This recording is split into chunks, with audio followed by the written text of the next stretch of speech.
2021 kita masih ngomongin chipset A320 dan B450. Ya, memang realitanya dua chipset ini paling banyak dicari teman-teman, terutama yang ingin ngerakit PC AMD dengan low budget alias budget terbatas. Dengan beda Rp300.000, apa aja sih fitur-fitur yang bisa diberikan oleh B450 chipset dibandingkan A320? Yuk kita lihat video kita kali ini.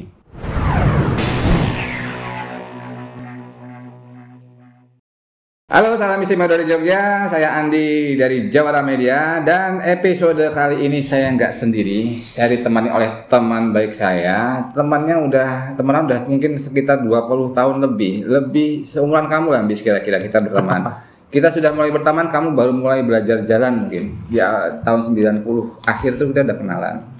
Di sini ada Mas Bun Bun, teman saya, dan dia juga pelaku dunia IT. Jadi Mas Bun Bun ini jelasin sendiri Mas, mewakili siapa? Sore ini mewakili siapa ini? Ya, selamat sore. Ya. Selamat sore teman-teman semua. Perkenalkan saya Buntoro, saya mewakili dari PT Triple A, PT Alfa Artandaya, Jakarta selaku distributor motherboard VGA MSI. Yes. Ya, specifically yang khusus adalah AMD. Ya, untuk motherboard AMD, VGA juga ya? Ya, dan VGA. Untuk motherboard AMD, untuk soket AM4 dan pokoknya semua motherboard untuk platform AMD dan VGA card Radeon dari AMD itu sole distributor di Indonesia cuman ada satu, namanya sole cuma satu ya. Sole distributornya adalah PT Alfa Andaya. Yes. Dan di Jogja ini yang handle Pak Bun Bun. Pak si Mas Bun Bun. Mas Buntoro. Bun Bun panggilannya. Kalau di IG atau di sosmed dia namanya Boen XX kalau nggak salah gitu ya. Yes. Boen XX, inilah orangnya, Boen XX. Oke, kita mau ngapain pada sore hari ini? Kita akan membahas hal yang menurut saya cukup sering banget ditanyakan oleh para konsumen. Jadi kalau saya pas di bawah jaga toko, saya juga punya jadwal jaga toko ya teman-teman. Jadi banyak banget diskusi yang terjadi ketika ada konsumen datang untuk memilih sebuah motherboard ketika mereka mau membuild sebuah PC, terutama dengan budget yang terbatas. Kita persempit di sini budget yang terbatas. Sultan maksudnya yang budgetnya unlimited, kita nggak usah pusing. Yes. Kita bisa pilih komponen sesuai dengan kebutuhan, sesuai dengan performance yang dia inginkan, selesai. Tapi kalau dengan budget terbatas, kita harus pintar-pintar mengoptimalkan budget yang terbatas itu untuk bisa menjadi experience atau performance yang bisa dirasakan oleh teman-teman ketika PC-nya sudah jadi. Dan salah satu komponen yang sering menjadi bahan diskusi kita adalah pemilihan motherboard untuk sebuah build PC dengan budget terbatas. Episode kali ini kita akan membahas dari AMD PC. Kalau teman-teman punya niatan atau mau ngerakit sebuah PC berbasis prosesor AMD. Jadi di sini kita punya dua buah motherboard dari MSI. Saya sukanya dari MSI ini memang ya secara beberapa fitur itu punya advantage dibandingkan brand lain. Mungkin teman-teman sudah pada tahu ya, di sini ada Memory Try It. Jadi memang di beberapa di beberapa spesifikasi memory speed ini pengaruhnya gede banget. Terutama di AMD. Ya, terutama di AMD. Terutama lagi ketika ada huruf G-nya di belakang. Yes. Jadi kalau teman-teman ngerakit PC dengan prosesor Ryzen dengan ada embel-embel G di belakangnya, itu berarti prosesor tersebut mempunyai IGP, Integrated Graphic Processor, yang secara umum sangat sensitif, sangat berpengaruh dengan kecepatan memori yang terpasang. Nah, di MSI ini ada solusi yang menurut saya cukup revolusioner ya. Satu-satunya dan cukup membantu sekali buat teman-teman yang tidak terlalu paham untuk tracking manual, bisa mengeload profile yang sudah disiapkan dan sudah disimpan dalam BIOS MSI untuk soket AM4. Hampir semua soket AM4 ya. Semua AMD. Soket AM4 untuk AMD itu sudah ada fitur Memory Try It. Oke, itu sekilas tentang Memory Try It yang MSI, sebuah fitur eksklusif yang hanya dimiliki oleh motherboard MSI. Nah, sekarang yang menjadi pertanyaan yang paling sering didiskusikan saya dan para konsumen di bawah, ketika kita mengebuat PC AMD dengan budget terbatas, itu banyak yang confusing, banyak yang bingung. Mending, ya ini kembali ke mendang-mending. Mendang-mending lagi. Salah satu anggota mendang-mending terbanyak itu karena memilih motherboard juga ya mungkin. Mending A320 atau B450 chipset. Secara pricing, secara leveling di AMD sendiri, B450 itu ada di atasnya A320. Ya. Dan secara harga pun begitu kan? Pasti. Dengan brand yang sama, B450 itu hampir pasti lebih mahal dibandingkan A320. Mungkin dengan leveling yang sama-sama entry level di kedua chipset ini. Mungkin nggak lebih mahal toh Mas Andi. Gimana maksudnya? Lebih lengkap fiturnya. Iya. Lebih banyak fiturnya. Kalau secara harga pasti lebih mahal kan? Ya, tapi kan dengan dapat Orang aku ngomong duitnya sih ditok kayak konsumen kan lebih akeh kan mesti. Oh iya. Oh iya. Tapi kan jadi mindsetnya lebih asik kan. Iya. Intinya kurang apa tukaran gitu. Jadi intinya harganya itu secara harga, secara rupiah itu relatif pasti lebih mahal dibandingkan A320. Pasti. Nah, kita ngomong kita di brand MSI, kira-kira harga perbedaan harga A320 dan B450 itu kurang lebih berapa? Beda range 300-an ya? 300 ribuan ya. 300 ribuan. Dengan beda 300 ribuan, kira-kira mending pakai A320 atau pakai B450. Nah, pada episode kali ini kita akan coba kupas sedikit kira-kira fitur apa yang ditawarkan oleh B450 dibandingkan A320 yang bisa kita rasakan benefitnya, yang bisa kita ambil benefitnya dari chipset B450. Dari sana kita akan coba ambil kesimpulan worth it nggak, layak nggak kita spend more 300 ribu untuk memilih chipset B450. Gitu kira-kira ya intinya. Nanti kita akan coba buka satu-satu fiturnya yang kira-kira bisa useful buat teman-teman dan kita akan mulai habis ini. Oke, dengan 300 ribu rupiah, apakah yang bisa kita dapatkan dari chipset B450 yang tidak bisa kita dapatkan di A320? Kira-kira apa Mas Bun Bun? Ya, yang tadi kita pertama satu apa? Overclocking. Oke. Overclocking feature. Yes. Kalau di A320 yang dibuka oleh AMD cuman memorinya aja yang dibuka. Tapi kalau di B450 itu prosesor otomatis IGP, kalau emang prosesor itu ada G-nya, ada IGP-nya, VGA card bawaan prosesor, itu bisa di tweaking. Dan memang secara resmi AMD ketika launching Ryzen pertama, kalau saya nggak salah ingat, mereka ngomong bahwasanya every single Ryzen desktop processor itu akan unlock. Semua Ryzen unlock. Jadi semua Ryzen untuk desktop loh ya. Untuk desktop. Untuk notebook kita nggak bisa ngomong unlock. Untuk desktop itu pasti unlock. Jadi secara tidak langsung AMD itu memperbolehkan end user untuk mengoverclock prosesor Ryzen. Nah, dengan B450 ini semua fitur overclockingnya yang esensial itu bisa terbuka, bisa kita akses. Jadi misalkan kita menggunakan 3200G yang otomatis itu ada IGP-nya karena ada G-nya, ada Vega 8, Radeon Vega 8 di dalam prosesor itu. Yes. Selain clock prosesor bisa ditinggiin, juga IGP-nya bisa kita naikkan clock-nya dengan batas tertentu. Saya dari beberapa pengalaman teman-teman yang beli 32G, gain performanya tuh lumayan banget. Kita udah ngomong budget limit, kita bisa mengoptimalkan sampai 10% FPS, itu udah wow banget menurut saya tanpa biaya tambahan ya. Spesifik detailnya mungkin kurang lebih kayak gini, kurang lebih itu kalau nggak salah ya IGP clocknya 32G itu sekitar 1250 kalau nggak salah ya megahertz ya. Jadi 1,5 1,6 itu beberapa masih oke tanpa menaikkan voltase. Dan itu gain performance untuk gamingnya ya, kita ngomong gaming casual ya, untuk sekelas IGP ya itu cukup signifikan naik sampai 10%, dan saya rasa itu cukup worth it untuk kita tweaking karena memang AMD sendiri sudah meng-unlock, berarti secara umum sudah memperbolehkan end user untuk melakukan tweaking. Yes. Kalau kita lihat mau mengoptimalkan budget PC dengan G prosesor pakai B450 MSI ini, udah prosesornya bisa kita tweaking, IGP-nya bisa kita optimalkan, memorinya juga bisa kita dengan lebih mudah kita bisa meningkatkan performa memorinya. Misalkan kita beli yang paling value 2666. Nah, di memory trade ini ada beberapa pilihan profile yang sudah disediakan oleh si BIOS-nya MSI ini, kita tinggal pilih mau di speed berapa kira-kira. Even kalau memorinya nggak sanggup, dia akan otomatis mengembalikan ke default-nya. Yes. Ini nanti saya sertakan screenshot untuk BIOS MSI-nya ya.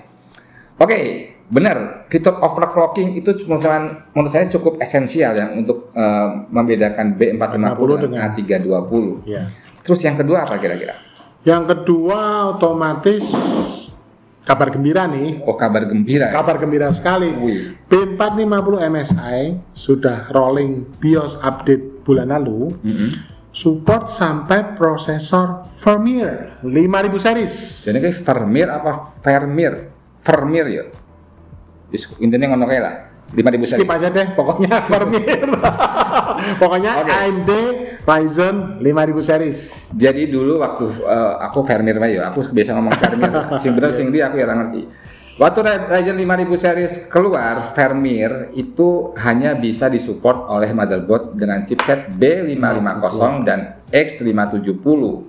Tapi kurang lebih 1 bulanan yang lalu, MSI juga sudah merilis BIOS yang bisa kita update di motherboard B450 seriesnya untuk support sampai ke Vermeer. Otomatis adiknya Renoir juga bisa disupport.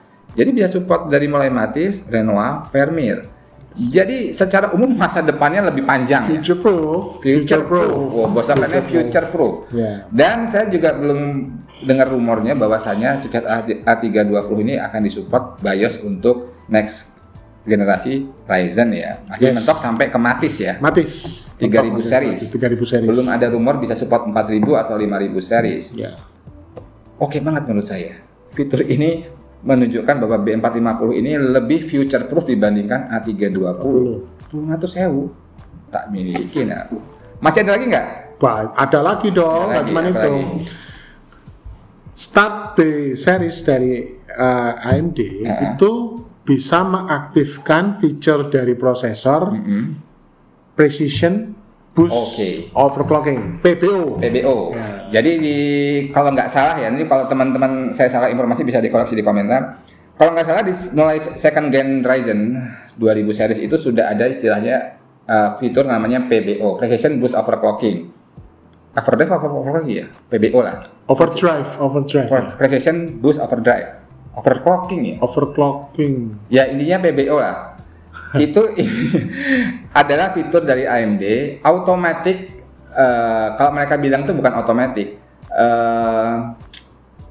Semacam dari kubu sebelah namanya apa? Turbo boost ya. Gitu. Enggak, isinya itu sporadis lah mereka. Ya, meningkatkan clock dari si core prosesor dalam AMD Ryzen ini secara tidak bersamaan, tidak seluruh clocknya, dan hanya tidak terus menerus, hanya beberapa saat saja. Tergantung dari VRM. Ada tiga ini ya. Ada tergantung dari VRM, suhu, cooling berarti, dan SOC-nya. Jadi ada 3 parameter yang menentukan tinggi atau rendahnya clock ketika PBO itu aktif. Tapi intinya PBO itu bisa aktif dengan syarat chipsetnya minimal B450. Di A320 itu tidak bisa diaktifkan. Jadi kalau di BIOS-nya itu tidak ada fitur PBO on atau off. Tapi di B450M ini, di B450 chipset series ini sudah bisa kita aktifkan Precision Boost Overclocking-nya. Dan menurut rilis AMD itu kurang lebih sekitar 10-13% performance gain-nya ketika kita mengaktifkan PBO-nya. Nah, itu juga menurut saya cukup oke loh buat teman-teman yang ingin ngerakit sebuah low budget PC dengan bisa mengaktifkan PBO-nya. Paling nggak teman-teman punya headroom performance lebih kencang daripada dengan A320 apabila PBO-nya diaktifkan. Oke nggak tuh? Terus, habis kan? Tadi ada yang berapa esensial sih? Esensi ya. Tadi ada overclocking, lalu storage. Oh ya, yang keempat ya. Yang keempat. Jadi start dari B450 ya kan, AMD menggratiskan fitur Stormy, yang menggabungkan dari hard disk dengan SSD dan plus memori kalau mereka mau sebenarnya. Dan plus memori. Jadi secara umum Stormy itu apa? Stormy itu adalah teknologi case untuk storage Jadi kalau di kubu Intel tuh ada kayak Optane lah, kurang lebih lah. Kita nggak bisa ngomong itu exactly sama ya. Cuman kalau lebih idenya sama. Menggunakan media yang lebih cepat untuk sebagai case. Media yang lebih lambat tapi lebih besar kapasitasnya. Kalau seingat saya ada 2 leveling. Kita bisa menggunakan SSD saja untuk caching si hard disk, atau kita bisa menggunakan RAM juga. Kita nanti RAM-nya kepotong untuk case-nya. SSD juga dipakai dan hard disknya sebagai main storage-nya. Jadi intinya, simpelnya, teman-teman bisa mempercepat sebuah hard disk konvensional dengan level yang lumayan tinggi kecepatan baca tulisnya dengan memanfaatkan teknologi Stormy.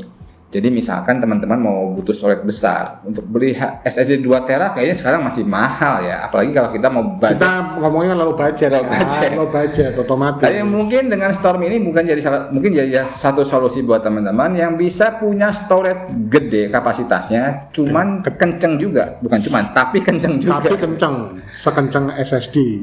Dan itu hanya bisa dilakukan di chipset B400 series 450. Bisa kan di A320, tapi harus beli. Kata AMD bisa juga di A330, cuman Stormy-nya nggak gratis, harus beli. Berapa ya? 45 US ya. Ya, suka larang lah intinya pada orang komputer kote. Jadi saya kira mending beli sekalian P450 dong. Iya, emang. Oke, itu menurut saya yang esensial ya, perbedaan antara A320 dan B450 chipset. Sebenarnya masih ada beberapa perbedaan lagi seperti jumlah USB-nya, portnya juga berbeda. Pasti. Dan lain-lainnya. Tapi menurut saya itu tidak terlalu esensial. Ini kita lampirkan perbedaan secara teknisnya nanti di sini apa di sini ya. Pokoknya nanti kita keluarin deh perbedaan teknis, spesifikasi teknis antara A320 dan B450.